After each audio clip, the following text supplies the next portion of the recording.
Welcome back to the State of Streaming podcast. Today's episode is actually a replay of a recent LinkedIn Live webinar with Jean Carucci, the streaming strategy scholar.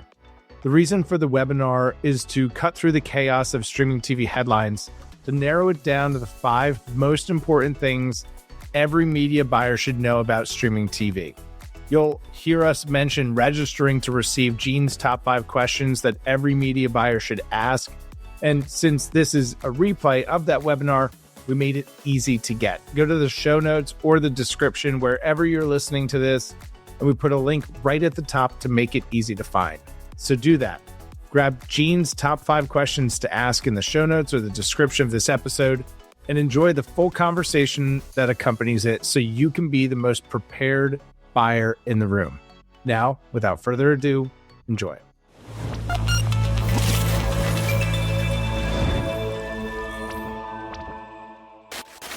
Jean, this is going to be a fun one because I think there's a lot of fun speculating about who is going to buy who and what's it going to mean and what's going to look like. That's fun. That is all fun. And Jim Cramer loves talking about it on Mad Money. But for media buyers, it presents a whole mess of trouble. We're going to talk about some of that today. In the lead up here, we'll look at kind of the last 10 years or so of M&A in streaming.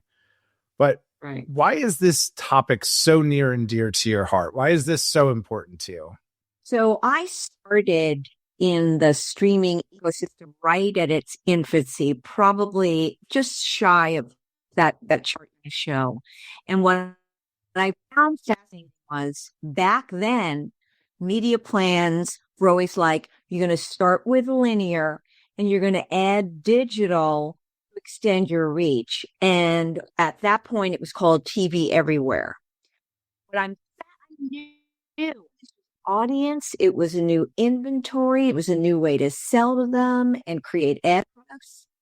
And now, very quickly, it's to you're starting in streaming and adding linear to extend your reach. That's blowing, right?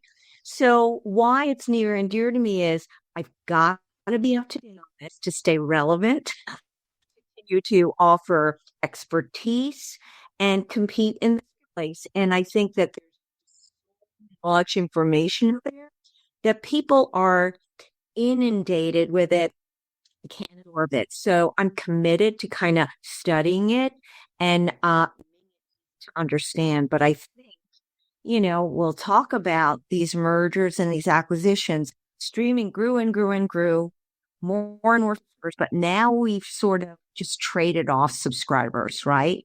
And when we do that, mergers and acquisitions happen, right? So there's just so many people who are going to subscribe to so many streamers.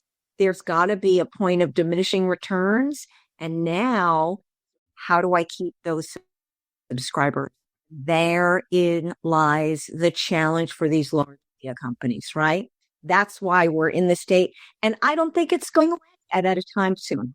We've got a piece out today on stateofstreaming.com about exactly what you just said, right? These audiences are moving and shifting, times M&A, times all of the challenges. You've defined 5 specific challenges for media buyers that we'll look at today, but this is a revolving door that we experience as consumers, and it creates really dramatic impact for the brands that we're buying advertising on behalf of. So we're talking all about M&A and what it means for you on the buy side. Jean, take us back in time. This is like an awesome visual. You've got a great Substack that we can point folks to if they want to learn more about the streaming ecosystem and what it all means for media buyers. But take us through this trip down memory lane. What is this that we're looking at here?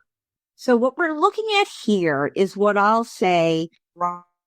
The streaming world exploded, right? 2019 was what I like to call the Plethora of Plus era.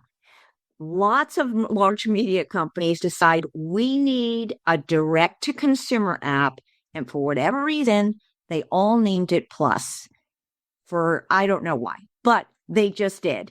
And on top of that, what happened was we had a global pandemic, right? So right after Disney Plus launched, Apple TV launched, we had lockdown, and now people are in their homes and they're just streaming and streaming. So now everybody sort of jumped into it from a direct to consumer standpoint. So that's kind of the beginning of the explosion. That's the first thing that happened. The second thing that happened was very large media companies started grabbing what we call fast channels, those free ad-supported television networks like Pluto that was acquired by Viacom, that is now Paramount. Comcast acquired Zumo. Fox acquired Tubi. This is all about scale and eyeballs, right? People wanted to watch. What do they want? When they want to, and sometimes ads, but they were fine with ads. So now we had scale that happened there, right? The next thing that happened as more and more entered into the marketplace is those streamers that came in with no ads introduced ads. Shockingly, Netflix said, yeah, you know what? We're going to have an ad tier. So in 2022, Disney Plus said, you know what? We're going to have an ad tier. So they added it as well, right? So now we have all the plus ones direct consumer. We're grabbing up these fast channels. Now we're laying in ads in place that were not literally there before, including Prime Video. This past year, what happened was we leaned into what I like to call the sports scale bundles, right? So you saw Fox launch Fox One. ESPN launched their unlimited one. So, specific focus on live sporting events. And of course, right now, in the middle of the drama, and drama is the word here with a capital D, of Warner Brothers Discovery and the will they or won't they between Netflix and Paramount. So that's really sort of what happened. You had an explosion of apps direct to consumer. And now what we're seeing is instead of trading off between subscribers, now we're trying to increase our base by acquiring, right? These are mergers and acquisitions that have been happening. Awesome. And behind the scenes, Comcast quietly split into NBCU and Verse, and at the same time, we've been distracted with Netflix, Paramount, WBD, and all of the drama that's happening there. We know that streaming is how we watch TV, but how much has this changed over the last 12 months? This is Nielsen's Gauge. Most recently in December, streaming accounting for 47.5% of that other. It's a lot of VMVPD. It's a lot of live linear broadcast style content access through streaming apps. When you look at this, what are you thinking? What does this mean to you? I think this kind of demonstrates why everyone wants a piece of the stream pie, because you've got to follow the eyeballs, right? So what we see here on the left-hand side is when the gauge from Nielsen first emerged, which was in May of 2021. You can see that in 4 short years, 80% growth in what we're calling streaming viewership happened, right? That's astronomical. And the number of direct-to-consumer jumps from what we are putting here is 5 to 12. But truthfully, Tim, there are hundreds of direct-to-consumer streamers that are out there that are in that quote-unquote other category here. So, what it is large media companies say, this is how viewers want to engage with their content. We have to be part of it. And this actually shows a migration to streaming, right? And even though it's doubled in percentage, so have the competitors. That goes back to what you and I were talking about in the beginning, right? Have we approached this point of diminishing returns where there's so much growth that can happen? So now to continue to keep your leadership position, you must acquire your competitor, quite frankly, increase your subscriber base, media buyers, more importantly, your scale and what you can offer there. When we look at this on a household basis, and we use census numbers for this as a kind of a directional source of truth, 135 million U.S. households, 128.5 million households connected to the internet. Just about everyone's streaming. So when we think about scaled reach, streaming really is that direct-to-consumer opportunity for brands. And looking at this kind of global M&A landscape, when we get outside of just the United States, what do you see here?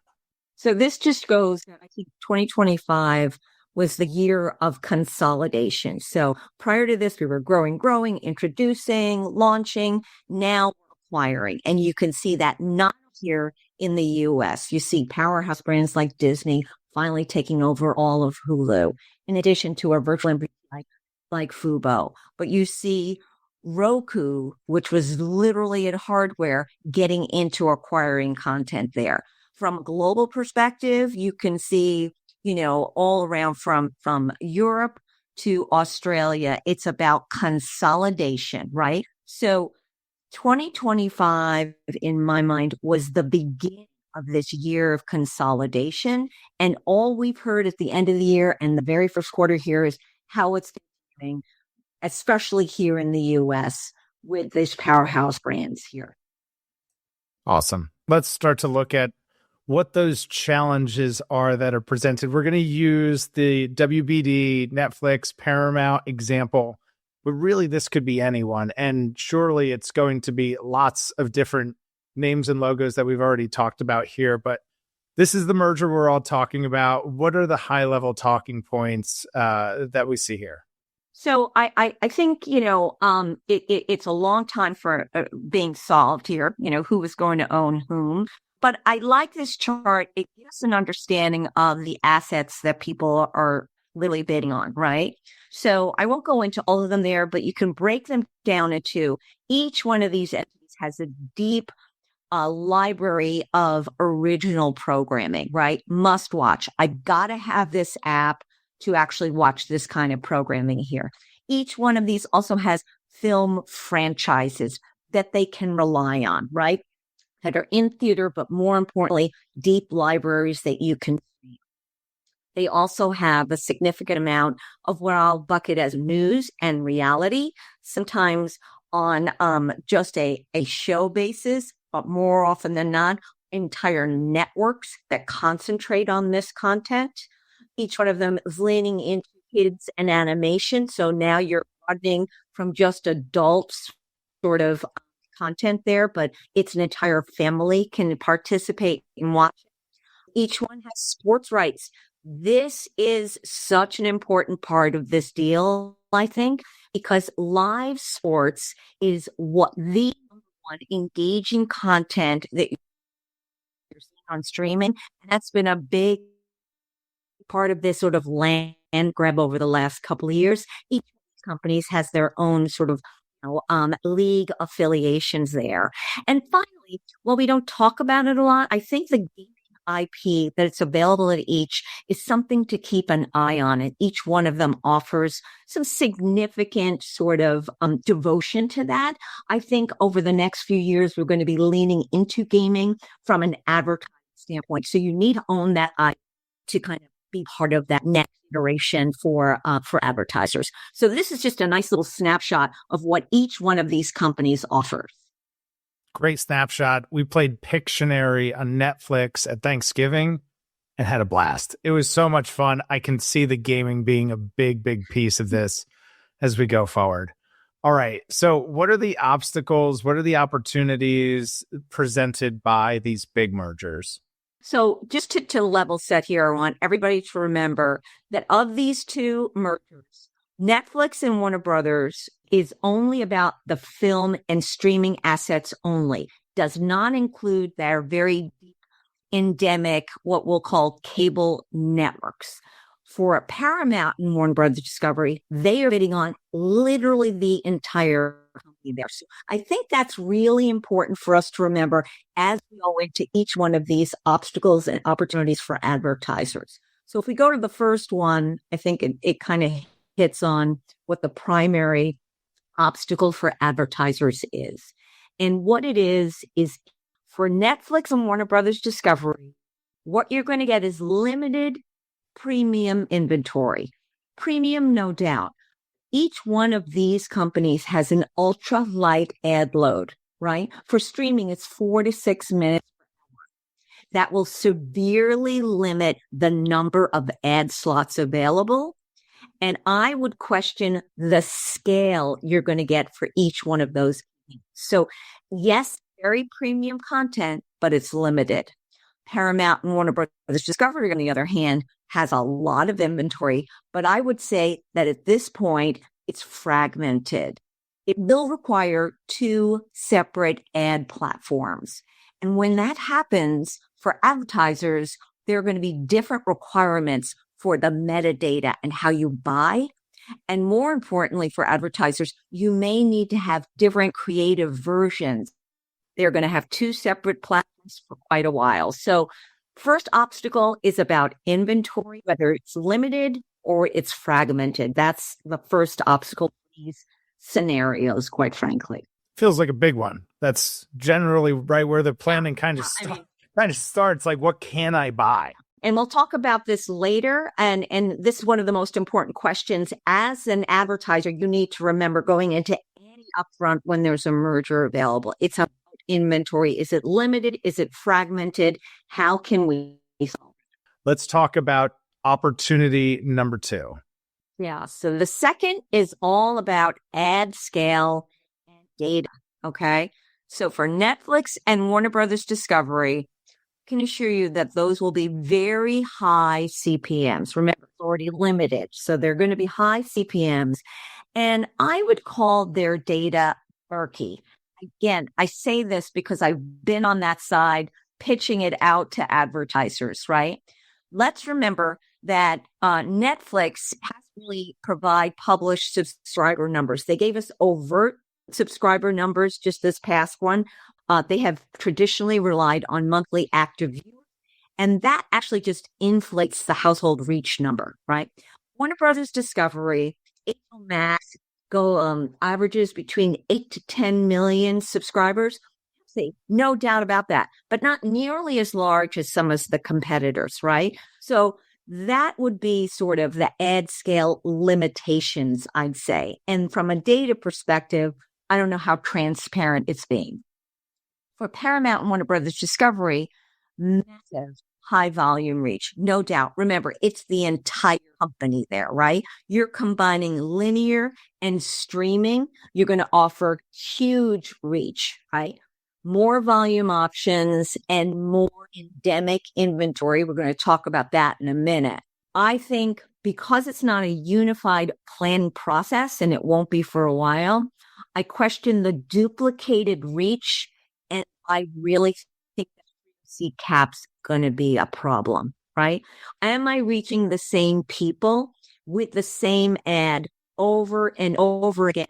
Anybody who's streamed had been inundated with the same ad in 1 hour knows how frustrating that can be, right? So it's either high CPMs, murky data, mass reach, and high volume, but again, sort of problematic because it's not a unified system, even though it has incredible scale at that point. I love this slide. I think that this juxtaposition of the 2 potential outcomes is really interesting and helpful to think about, right? Like, I don't think that this gets talked about enough when we talk about going beyond the headline and creating clarity from all the chaos. This is a really helpful slide. All right, let's talk about the key content vertical. All right. So this is what I teased it in the one before, right? So what kind of content is actually available with each one of these mergers? Netflix and Warner Brothers Discovery will be able to offer premium drama and film access, right? Very prestigious dramas and programming, but a low frequency of events, right? Those prestigious dramas don't have a deep library or 22 episodes, right? They're much less. So there'll be an ability to advertise an award-winning content, no doubt.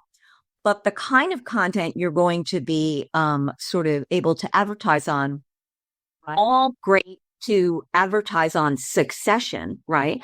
But, what kind of, if you're a consumer product goods, what's the relevancy of advertising on highly prestigious show, right? So, premium drama and film, but, low frequency and relevancy remains elusive. For Paramount and Warner Brothers Discovery, you've got endemic content, you've got reality, and you've got live sports. And what that offers is what I like to call real sort of deep, sticky lifestyle content. Sticky because advertisers just love it. Food, home, eating, competition. Think about that. I mean, advertiser relevancy is very, very high there. A combined company here would really strengthen the live sport lineup, no doubt. I mean, locking up the March Madness, extended beyond just NFL to NHL. It rounds out the live sports library. And I would say this combined company would be a fierce competitor to the juggernaut of Disney's ESPN, no doubt, right? Because the breadth and depth that they can offer. It also creates authentic integration opportunities. We just talked about the sort of, could CPG be part of Succession? I can tell you from experience that for food and home and adventure, very easy to have a brand be part of that content, increasing your relevancy and in a very organic. So that's the opportunity from a content perspective for advertisers. Awesome. Heating up. I think this is spicier than the news even really allows us to believe. This is exciting. All right. How about integrations and sponsorships? Yeah. So again, I'm sort of building off that whole content question there. So for Netflix and Warner Brothers Discovery, I see very high touch integration and sponsorship opportunity, but again, limited spots there, right? So the focus is going to be on really premium product placement, very high dollar commitment, and the timeline for production is quite long, right? I think I mentioned this a couple of weeks ago, but HBO Max just told us the location for the 4th season of White Lotus. And I can assure you that every premium brand out there is inundating them to say, how can we be part of this? They haven't started filming yet. That's that long production timeline I just talked about. So there's a scarcity of the inventory that limits the opportunity and increases the dollar amount for any integration and sponsorships. Paramount and Warner Brothers, on the other hand, have a tremendous amount of opportunity integration, even cross-platform, right? I love this idea of creating a cross-platform genre that an advertiser can be part of. If you wanted to lean into the genre of adventure, let's say, imagine being part of Survivor, one of the biggest franchises that Paramount has, and Shark Week, which is another sort of iconic annual sort of event that clients just love. So there's massive amounts of cross-platform opportunity there. The integration has a much lower price point than Netflix and Warner Brothers Discovery, and a much shorter production timeline. We just do it more often, right? That goes to those endemic shows that it's easier to be part of. And finally, for this Paramount and Warner Brothers Discovery, there's an abundance of what I like to call turnkey sponsors. There's just so many of them that you can own a show, you can own the first pod, you can own so many different opportunities that are in their library of ad products there. So again, high touch limited spots for Netflix and Warner Brothers Discovery, a lot of opportunity and ease of ships for Paramount and Warner Brothers Discovery, and a much more affordable way to go. All right. Well, there's a lot to be excited about as an advertiser for both of these potential outcomes, a lot of challenges that they both present. We'll talk about the 5 must-ask questions here in a second. But this is probably the number one thing. After inventory, it's, did it make me money? ROI. How are we going to measure ROI? So for Netflix and One Month Discovery, no doubt there's a return on investment here. I just think it's minimal opportunity, right? I think it's great for luxury and high-end ones that are seeking prestige, right? It's just not going to work if you're a mass market kind of company that is looking for scale. So I think it might be difficult to grow a robust ad revenue from this combination, right? Especially when I compare it to Paramount and Warner Brothers Discovery, which I think has, from an advertiser, a very high opportunity for a return on investment. It's ideal if you're seeking scale. It's perfect for brands who are looking for that sticky, endemic content. And you really have an ability to tap into this excitement of live sports. Again, this combined company kind of seals the deal on a lot of different sports across the spectrum here. So again, I think an advertiser can be successful with either one of these. It's just, what kind of advertiser you are, and is there small opportunity or large opportunity here? You have to keep that in mind for all of these mergers, and how it'll affect your business and your ability to connect with viewers and reach your internal advertising goals. So these are the 4 tips that you've got for media buyers navigating M&A. And then we're going to look at the 5 questions. What are you advising brands and buyers? What are those 4 tips? What's on here? I think we said this in the beginning. This is not going to be the last merger that's ever happening, right? So I would this where if last year was the year of consolidation, this year is the beginning of the mega mergers, right? So whenever you're faced with that, I think you have to remember these 4 things. The first is you need to prioritize data readiness, right? What do I mean by that? First party data is fantastic, but you can't just rely on that platform's first party data to ensure that you're going to get the most robust campaign.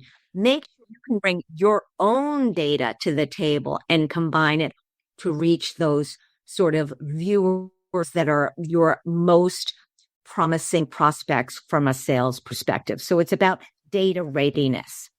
The second is what I'll call pivoting from volume to venture buying, right? So when you get a seat at the table, make sure that you have the ability to look into these prestigious tentpole or live events before the thing goes out of control, right? And that'll take some time. Lock in. They will probably want to give you volume. Look at this deep library, and that's great. And we can have a whole nother webinar on that. But where the excitement and the engagement is in what I call this venture buying, tentpole events, live events. Make sure that you can get in at the get-go when you're planning. The third tip is about embracing engagement standard. It's not about 30-second ads that you can run anymore. You have to make sure that your newly merged company will allow you to tap into any interactive and shoppable ads there, right? What is their ad stack? Their capability of doing this, because a 30-second ad just to increase brand name awareness is done. This has got to work harder, and you need to be able to make sure they have the technology available to make that happen, that engagement, rather than just, watching. And finally, what's going to happen is a newly merged company will have an entirely new user interface. And let's face it, as viewers, how many times did you go and say, where the hell is my show? That home screen is the most valuable piece of real estate in streaming. As people need to navigate through this new user interface, you need prominent position and ability to be that home screen, because that's when the decision happens. And how fabulous for your brand to be front and center on that exact decision phase. That's really where you break through and create a sort of well-rounded campaign. Be on that glass right away. Make sure you have an opportunity to do that. That's awesome. Jean, speaking of front and center, we're going to bring those 5 questions up in just a second, but I want to take a moment for you to have an opportunity to talk about how you work with brands and buyers and publishers and platforms professionally. What's the focus of your work is extending content like this and education to teams and to companies that are really trying to navigate this. How does that work? Yes, I really help. Having worked in advertising at an agency, at a pay TV provider, at networks, I have seen every possible point of view of streaming and advertising. I know what we need to do is create a really powerful go-to-market narrative. And that's what I help companies do. An ad tech company or a publisher or a platform, I help you understand where you fit in the media and streaming landscape. There's that unique brand promise that you can bring to market. And I really help create, powerful ad products that are do and make sense of it. Finally, what I really enjoy doing is helping companies internally make sense of all this. I run webinars like this. I do lunch and learns all the time because there's so much data out there. It's chaotic. And what I love to do is take all of this and actually create it into a comprehensive format that people understand and feel empowered to take to market. At the end of the day, what I do, Tim, is I create sales materials that make your successful brand more money into your company. Yeah, it's something that everyone can appreciate, making it simple to sell more. All right. So making it simple to buy more, what are the 5 questions that we have to ask this year going into the upfront season? What are the questions on your mind for buyers to be asking? Okay. So kind of plays off the 4 tips. I know there's 5 here, but I went into a little bit further here. So the first is that data independence question, right?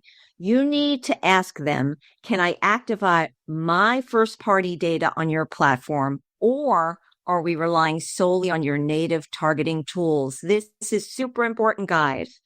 As the ownership shifts, you need to safeguard your targeting consistency, right? You need to make sure that your data portability is protected in these campaigns. Ask them what the data independent qualifications are. Very, very important. The second is about the reach and the scale, right? Let's get on the key data I talked about earlier, right? What is the ad available subscriber base and impression supply that you're going to be able to tap into, right? After the merger, they need to blend total audience with clear visibility, right? You need to make sure that you understand what's available so you have the most accurate planning, guaranteed scale you need for any campaign. The third is what kind of content are you buying, right? That's locking those high affinity tentpoles events that you can lock in now before the pricing resets in the marketplace, right? Premium inventory is going to become competitive very, very quickly. Try to commit early so you can get the best value for that very premium content everybody's going to want to be part of. Fourth is the interaction standard, right? This is all about the ad tech stack that is available in this new company, right? Can it fully support interactive, shoppable, and outcome-driven formats? This is going to be one of the biggest continuation and involvement of ad products in streaming. You have to make sure that this new company has an ad tech that is up to date and, dare I say, innovative. Go in there and ask them what their capabilities are. And finally, it is that real estate question. It's all about location, location, location. And for advertisers on streaming, that location is the home screen, right?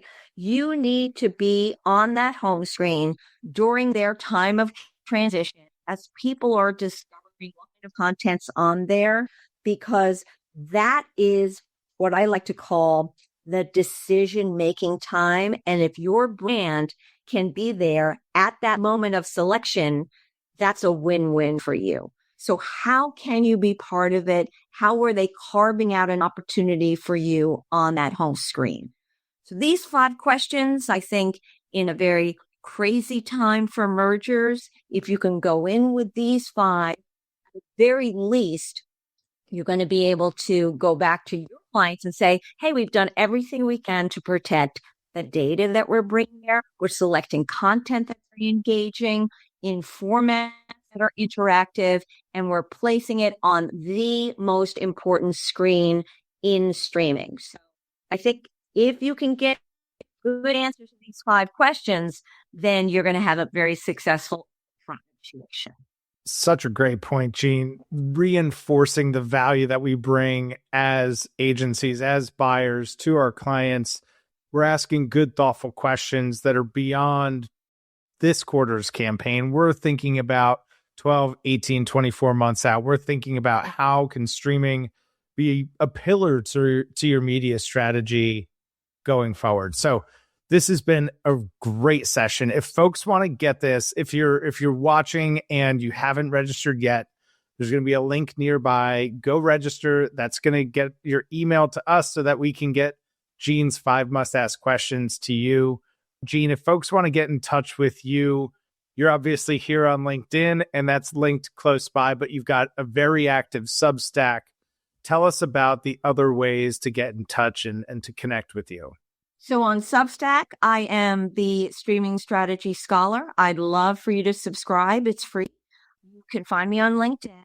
I'm very active there, or at carucciconsultants.com, which is the name of my consultancy agency. But please do connect with me on LinkedIn. I love to meet new people, new industries. But thank you, Tim. Thanks so much for the opportunity to come and sort of share my soapbox, so to speak, on mergers and acquisitions and how we can stay ahead of it. We keep a whole bunch of soapboxes in the room in the back. So please, you're welcome anytime. This is obviously tremendously valuable content, and we're excited to help bring it to lots of folks today with you. So Jean, thank you. Audience, thank you for tuning in. This is our first LinkedIn Live. So if you enjoyed this, let us know, comment in the chat. That link will be close by. Make sure to go register so that we can share all of today's content with you. And we'll do this again soon. There's so much to talk about. I feel like we should do this more often. Thanks, Jean. Thanks so much, Tim. I'm in. So let me know time. Deal. Well then, we'll see you next time. Thanks, everybody. Thanks.